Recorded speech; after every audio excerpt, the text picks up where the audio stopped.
Pemirsa, Instruksi Presiden Nomor 1 Tahun 2013 jelas menyebutkan tentang aksi pencegahan dan pemberantasan korupsi. Hal ini terus dipercepat terutama untuk segera mencapai reformasi birokrasi. Bagaimana dengan Kementerian Kesehatan? Apa saja upayanya untuk melawan korupsi? Saya sudah bersama dengan Bapak Purwadi. Beliau adalah Inspektur Jenderal Kementerian Kesehatan Republik Indonesia. Apa kabar, Pak? Selamat siang, kabar baik. Kabar baik.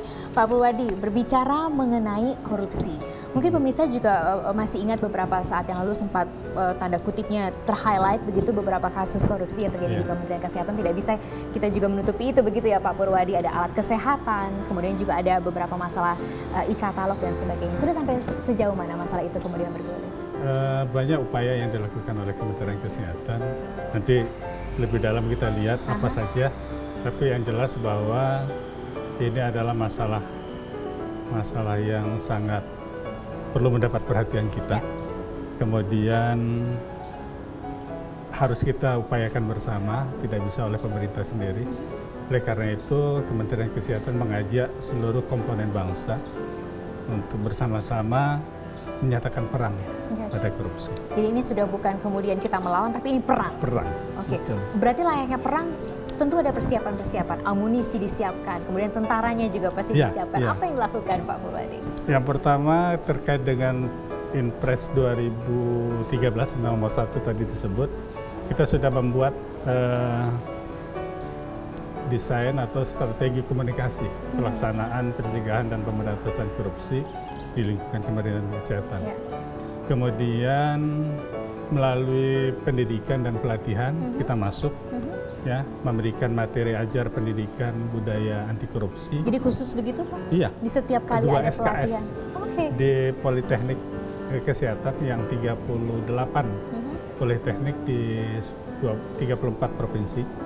Kemudian setiap pelatihan penjenjangan struktural fungsional kita kasihkan pembekalan tentang anti korupsi. Ini khusus bagi mereka yang baru belajar atau memang untuk seluruh? Jadi kalau yang pendidikan itu yang baru belajar di dunia kesehatan, bagi yang bekerja di lingkungan kesehatan, setiap pelatihan diberikan. Nah, itu. Jadi itu lebih detailnya hal-hal yang dilakukan. Dan modulnya bukan kita bikin sendiri, bersama BPK, sama BPKP, bersama KPK. Ini menarik ketika Pak Purwadi meng-highlight soal BPK begitu, karena ada data terbaru dari BPK yang menyebutkan juga sebetulnya tren untuk korupsi ini menurun, terutama di Kementerian Kesehatan ya Pak Purwadi ya. Ini perlu kita apresiasi juga sebetulnya. 2011 sangat tinggi, tapi kemudian trennya menurun dan potensi untuk tanda kutipnya terjadi kebobolan negara ini sudah sangat jauh berkurang. Potensi kerugian negara memang sejak tahun 2011 itu menurun.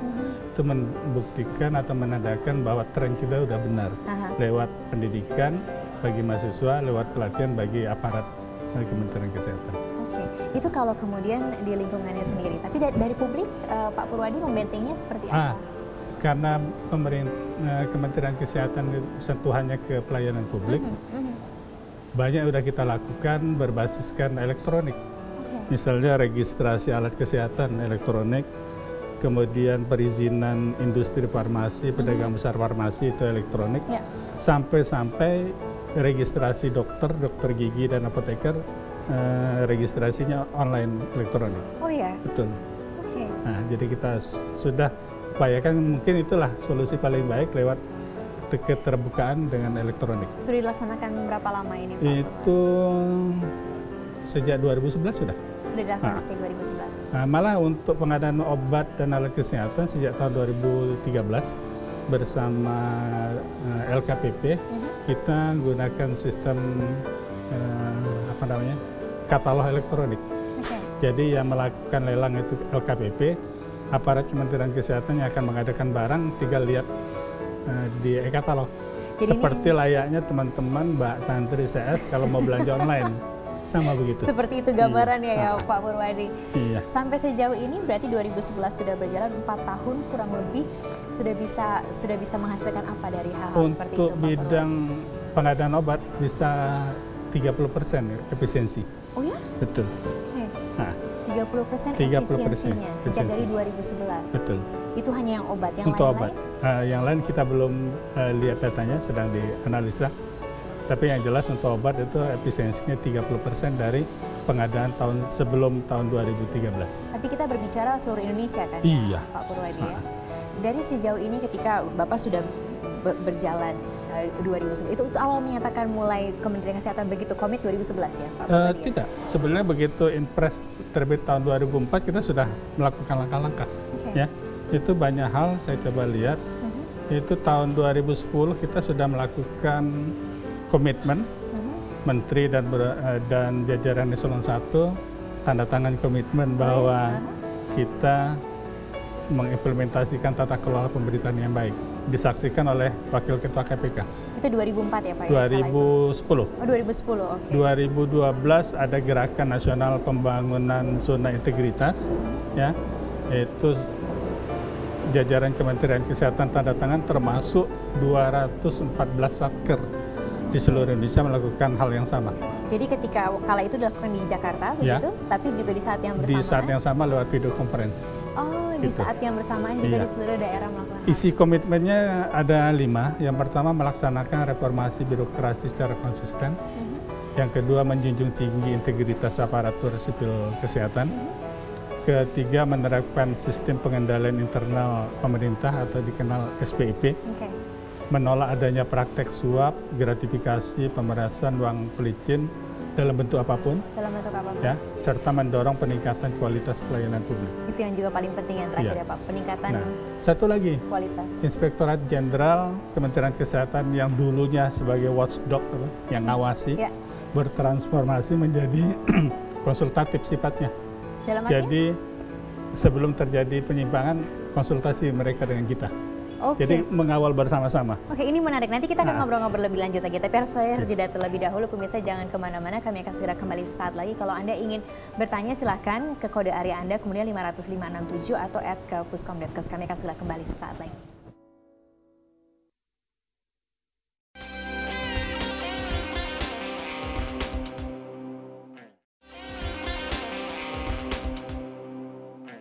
Ya, pemirsa, sudah sejak dari 2010 kemudian Kementerian Kesehatan mempunyai komitmen kuat untuk bisa melawan korupsi ini. Kemudian 2012 mulai membuat sebuah zona integritas dan 9 Januari 2015 kemarin melaksanakan penandatanganan komitmen melaksanakan pembangunan kesehatan yang baik. Begitu ya Pak Purwadi ya. Pak Purwadi, setiap hari berjibaku dengan masalah-masalah seperti ini, korupsi dan sebagainya. Tentu di Inspektorat Jenderal Kementerian Kesehatan ada banyak sekali kasusnya kan. Korupsi dari kacamata Kementerian Kesehatan itu definisinya kemudian apa Pak Purwadi? Korupsi itu asal kata dari bahasa Latin yang diadop oleh Inggris, Perancis, dan Belanda. Mungkin Belanda yang paling dekat dengan kita ya. Korupsi. Korupsi itu secara ilmiah, bahasa ilmiahnya adalah kebusukan.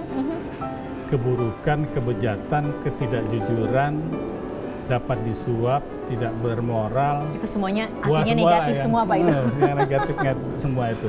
Dan di dalam bahasa Indonesia, dalam Kamus Besar Bahasa Indonesia, didefinisikan sebagai penyelewengan atau penggelapan untuk kepentingan pribadi.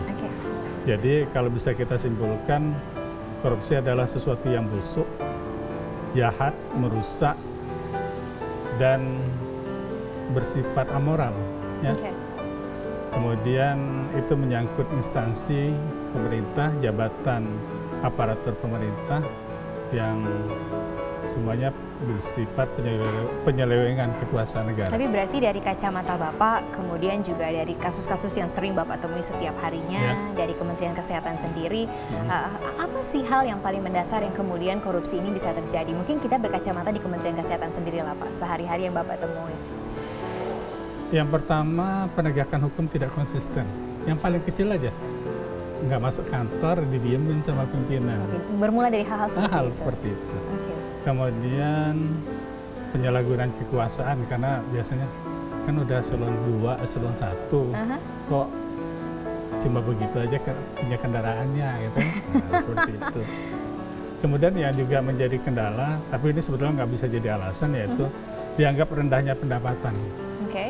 Ya, mungkin honornya Mbak Tantri sama saya tinggian Mbak Tantri gitu kan. Bapak bisa tapi, aja.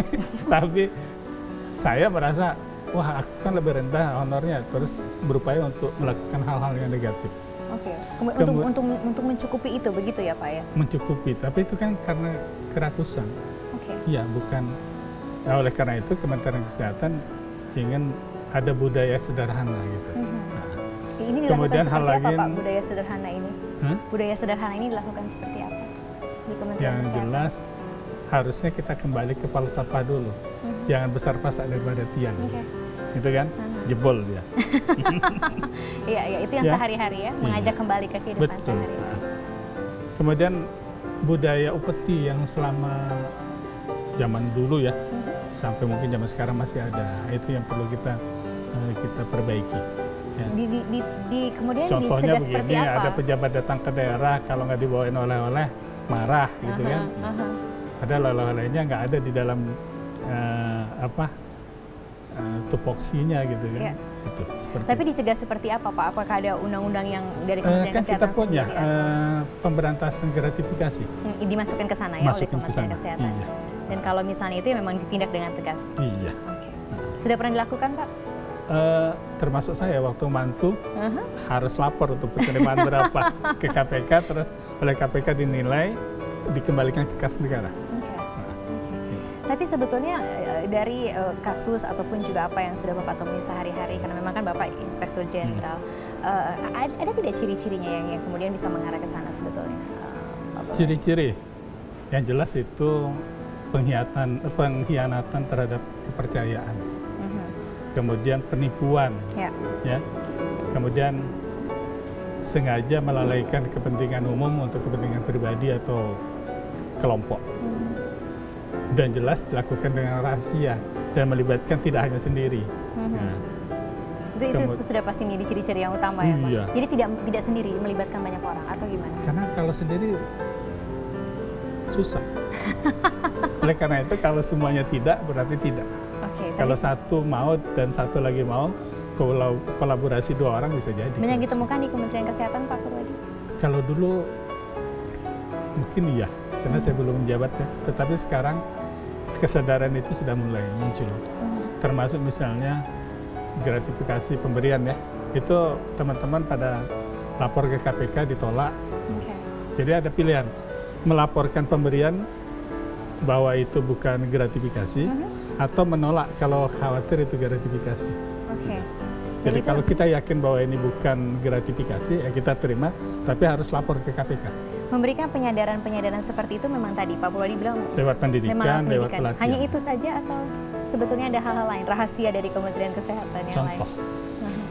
Contoh pimpinan, mulai dari Ibu Menteri sampai pejabat yang ada di lingkungan Kemenkes. Kalau contohnya baik, insya Allah yang di bawah juga baik. Dan kita udah dapat contoh dari zaman Bu Endang almarhum, Ibu Nafsi Hamboy, sampai sekarang Ibu Nila Muluk. Kita sangat enak kerja. Tapi sebetulnya kalau kemudian dilihat dari kasus-kasus yang mencuat, kemudian juga kasus-kasus yang Pak Purwadi tangani saat ini, apa sih yang paling banyak penyimpangannya? Apa sih di Kementerian Kesehatan ini Pak Purwadi yang chance-nya kemudian bisa terjadi penyelewengan? Pengadaan obat dan alat kesehatan. Itu yang paling tinggi. Paling banyak. Karena waktu itu sebelum e-katalog itu harga kita nggak tahu. Vendor bermain sendiri. Nah, kita nggak punya informasi yang memadai untuk berapa sih harga yang benar di situ. Nah, lewat e-katalog bersama LKPP kita dapatkan informasi harga yang pas, yang benar, tidak merugikan. Dan semua masyarakat juga bisa melihat. Tidak merugikan pengusahanya, tidak juga merugikan kita pembeli. Oleh karena itu tadi saya bilang, untuk obat itu bisa efisiensi 30% dan industri farmasi tidak kolab kok. Dan semoga nanti bisa ada juga efisiensi yang lain. Kami akan segera kembali sesaat lagi.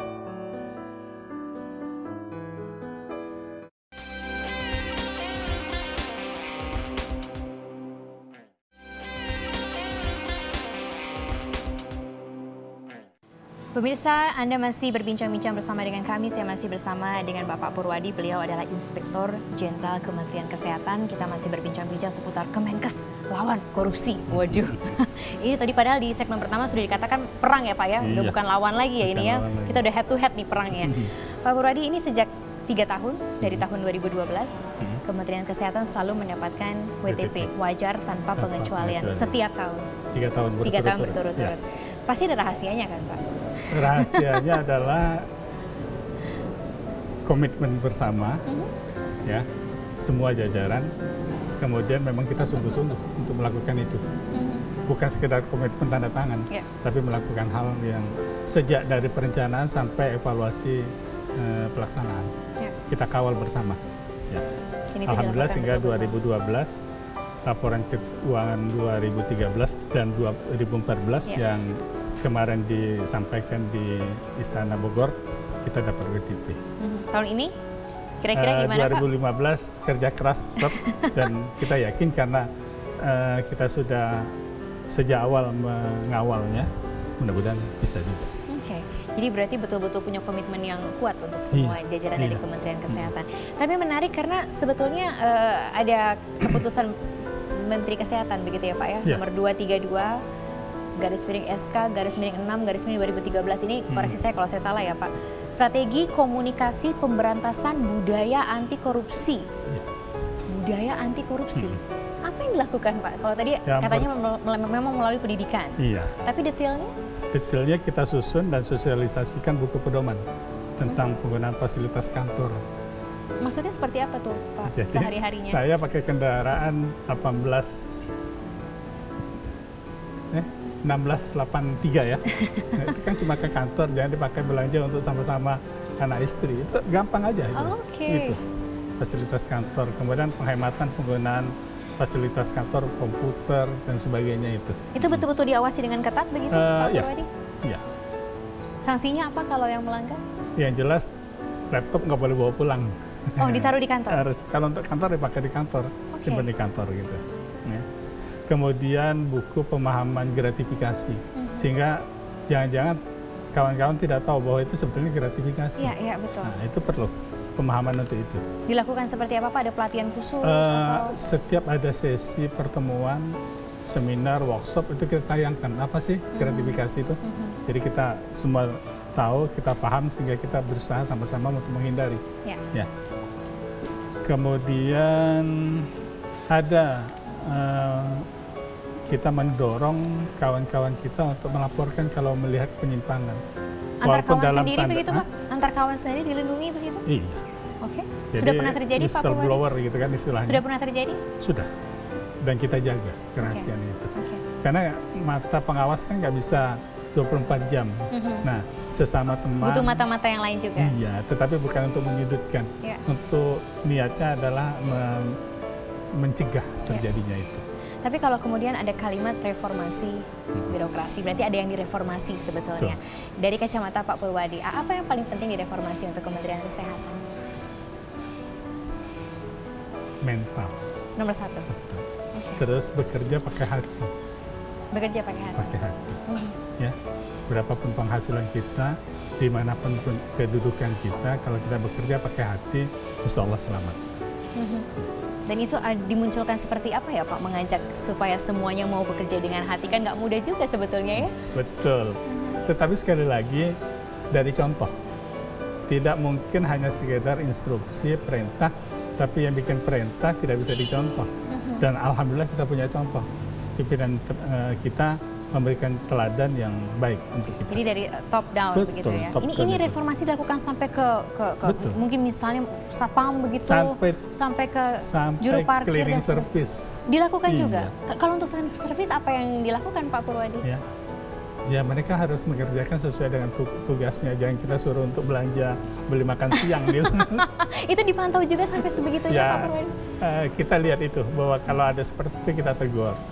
Kan nanti dia nggak kerja cleaning service tapi nugasi teman-teman untuk belanja makan siang. Itu yang dilakukan. Tapi kemudian kalau ini WTP sudah 3 tahun, kalau bisa moga-moga sampai ke tahun keempat, Bapak juga mengajak semuanya untuk dari hati, budaya anti korupsi sudah digaungkan. Apa sih yang paling dekat yang akan dilakukan oleh Kementerian Kesehatan yang kemudian didukung oleh Inspektorat Jenderal Kementerian Kesehatan untuk mencegah korupsi? Bahwa sejak awal perencanaan kita kawal sama-sama, kita lihat apakah ada penyimpangan, misalnya harga barang A, tapi di dalam dokumen perencanaan menjadi B. Nah, kita tidak benarkan itu. Untuk kegiatan A menjadi kegiatan B, tidak sesuai dengan tupoksi, kita coret juga. Ya. Nah, dan tegas begitu dan maksudnya tegas. ya Pak Purwadi. Dan setiap perencanaan direview, setiap pelaksanaan pekerjaan direview, sampai penyusunan laporan keuangan juga kita review. Benar nggak? Nah, ada hal yang berbeda dalam artian kalau itu memang yang sehari-hari dilakukan untuk tugas, tapi juga ada hal yang khusus begitu? Hal khusus enggak? Enggak ada ya, semua berjalan dengan sewajarnya saja. Betul. Karena itu tadi, kita udah lama mulainya gitu. 2004 Impresnya kita sudah mulai jalan, 2010 kita komitmen, dan seterusnya, dan hasilnya sudah ada. Sudah terlihat begitu terlihat ya. Dan harapannya itu bisa menjadi budaya yang berkelanjutan di Kementerian Kesehatan. Ke depan, siapapun yang memimpin, sistemnya tetap berjalan, dan budaya itu terbangun. Baik, Pak Purwadi, terima kasih banyak. Sama-sama. Selamat terus bertugas, semoga bisa terus mengawal Kementerian Kesehatan. Dan pemirsa, demikian bincang-bincang kami pada pagi ataupun juga siang hari ini. Tapi yang pasti kalau Anda ada pertanyaan lebih lanjut silahkan ke @puskomdepkes, itu untuk Twitternya. Kalau mau telepon silahkan ke kode area kemudian 50567 atau ke Facebooknya juga Kementerian Kesehatan ada di sehat_negeriku. Dan itulah tadi talk show kita bersama Kementerian Kesehatan. Teman-teman masih akan meneruskan dengan berbagai informasi lainnya. Sampai jumpa. Terima kasih banyak Pak.